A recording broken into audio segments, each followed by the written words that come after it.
6 Days in Fallujah just dropped a major update focused on single player quality of life improvements. If you've been following the channel, you might remember a video I did a few months ago diving into the single player campaign, and yeah, I walked away a little bit disappointed. But was I too quick to judge, and did I give up on it too easily? Stick around and find out more.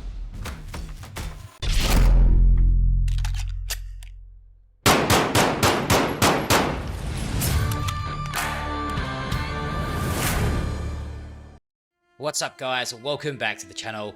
As I mentioned in the intro, a few months ago I put out a video checking out the single player campaign for 6 Days in Fallujah. At the time I ran into a handful of issues such as AI squad mates walking directly in front of me, clunky command menus, and most frustratingly what I thought was broken hit registration. Now the hit registration was the one that really killed the experience for me.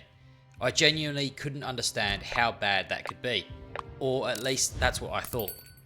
Turns out there was actually nothing wrong with the hit registration or the aiming system whatsoever. And here's why. Because some of you out there like me might have fallen into the same trap. 6 Days in Fallujah involves a lot of close quarters combat. And just like the real Marines who fought in this battle, the weapons you and your squad are issued aren't exactly ideal for this type of fighting. There's a mechanic in the game called point shooting, which, if I'm not mistaken, is essentially just using the front sight post when aiming. Now, if you're someone with a military background or any real firearms experience, you probably already know that when point shooting, you need to aim significantly lower than you'd expect in order to land your shots. It's not your typical line up the crosshair and pull the trigger type of deal that we're used to in so many other games.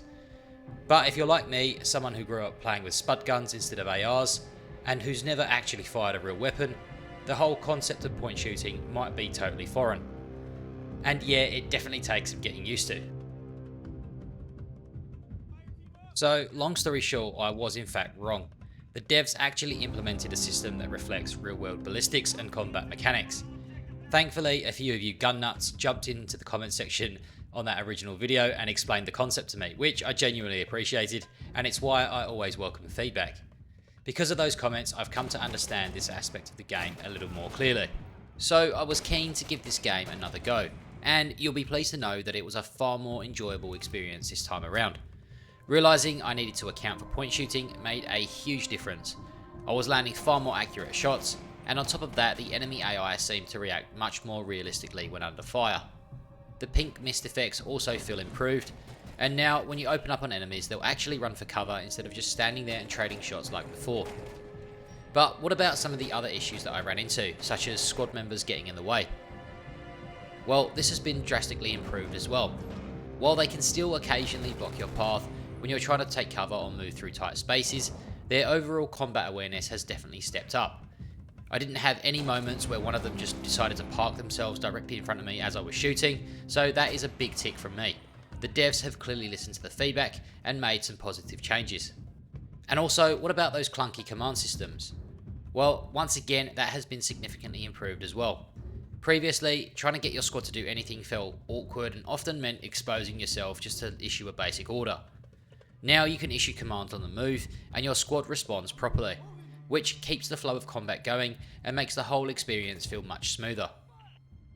So, in summary, I'm going to do a full 180 on my original video, where I said that if you were buying this game just for the campaign, then maybe wait. I'm really happy to have been proven wrong here, because I genuinely think this game has so much potential, and I really want to see it succeed. Of course, it is still in early access, so I can only imagine that we'll continue to see more of these improvements as development moves forward. As always, I'd love to hear your personal experiences with this game, so drop them in the comment section below. And I'm also thinking about doing something similar to what I've done with the Ready or Not series, showcasing each mission with a full playthrough. If that's something you're interested in, let me know below. But for now, thank you so much for watching. I'll see you in the next one. Take care, and as always, keep it crispy.